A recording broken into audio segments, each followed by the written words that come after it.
आणि आपल्याला माहिती आहे प्रत्येक कमिटीचा आपला एक रोल आहे। कुठलीच कमिटी लहान किंवा मोठी नाही। आपण लक्षात घ्या, कुठल्याही समितीमध्ये आपण परिवर्तन घडवू शकतो, कुठल्याही समितीत आपण इम्पॅक्ट करू शकतो। आज आपण बघतोय या ठिकाणी लोकलेखा समिती समजा असेल, ही एक महत्त्वाची समिती मानली जाते।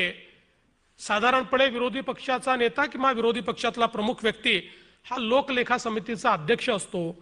लोकलेखा समितीचं काम काय आहे तर आपल्याला माहिती आहे की आपण सगळे सीएजीचे रिपोर्ट्स हे विधानमंडळापुढे मांडतो आणि जे सीएजीने ऑडिट पॅराग्राफ काढलेले आहेत, जे त्यांनी निरीक्षण केलेले आहेत, ज्या प्रकारे सीएजीने त्या ठिकाणी ताशेरे ओढलेले आहेत, त्या प्रत्येक ताशेऱ्यावर ही लोकलेखा समिती त्या त्या विभागातल्या सचिवांना बोलवते आणि हे का घडलं हे आम्हाला सांगा, याच्याकरता कोण जबाबदार आहे हे आम्हाला सांगा।